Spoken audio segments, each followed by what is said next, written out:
Parce que j'étais enfant et j'étais adulte et armé. Je dis, où est le monde qui peut m'aider? Mais où est le monde? Mais personne ne peut m'aider. Eh bien, je m'en sortirai tout seul. Et pendant très longtemps, j'en voulais au monde entier. Parce que tous m'ont laissé tomber. Et ça, je ne l'ai jamais admis. Et pendant très longtemps, j'étais également taiseux à cause de ça. Je n'aimais pas les adultes, parce que les adultes m'ont laissé tomber. Carole Pila a ouvert des dizaines de magasins de jouets pour enfants, comme un traitement cathartique à l'enfance qu'on lui a volé. Il espérait faire vivre aux autres ce que l'antisémitisme lui avait pris.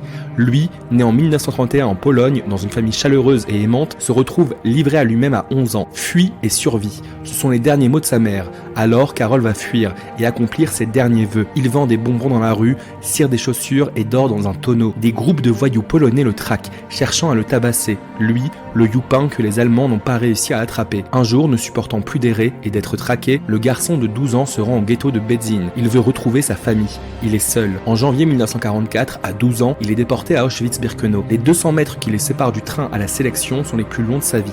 Son instinct de survie, sa force intérieure le guide. Il lève les épaules, travaille son regard et... On était des centaines, voire des milliers à marcher. De loin, je sentais et j'avais remarqué qu'on mettait les enfants, les vieillards sur des camions. Aussitôt, je me suis dit, je suis enfant, ils vont me mettre sur le camion. Pour moi, les camions, c'était l'issue fatale. J'ai sauté du camion parce que je savais que c'était une issue fatale. Je dis, les Allemands ne vont pas nous donner des chocolats. J'ai sauté du camion, je me suis approché du commandant, j'ai dit je suis jeune, je veux travailler. Et de nouveau, il a ordonné de me remettre sur le camion. Pour la deuxième fois, de nouveau, je me suis arraché, je ressautais du camion. Pour avoir la paix, ils m'ont mis dans une ambulance qui était à côté du camion. Et l'ambulance, ils m'ont mis dans l'ambulance. Et dans l'ambulance, il y avait les bouteilles à gaz pour gazer les gens au four crematoire. De l'ambulance, je ne pouvais pas rester longtemps. Je me suis acharné et j'ai cassé une vitre en donnant un coup de tête. J'ai sauté par la fenêtre. Je suis sorti en sang. Et je redis la même chose au commandant, que je veux aller avec les adultes. À Birkenau, il travaille et apprend que son père a été pendu une semaine avant son arrivée. Les SS l'humilient et le menacent souvent, mais il vivra, tiendra jusqu'au bout et sortira d'Auschwitz le 18 janvier 1945. Il est le seul survivant de sa famille.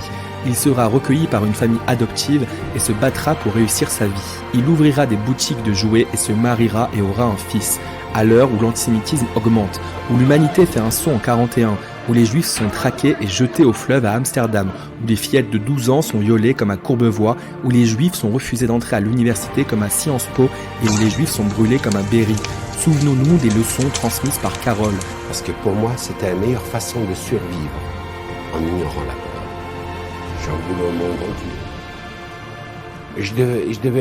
Je devais continuer à lutter tout seul pour avoir une vie. Et ce que j'ai fait, parce que je m'étais dit, une fois sorti des camps, il ne faut pas rater sa vie. Je sais que c'est des années sauvées. Je les apprécie pleinement. Je vis pleinement ma vie parce que je sais que c'est durable.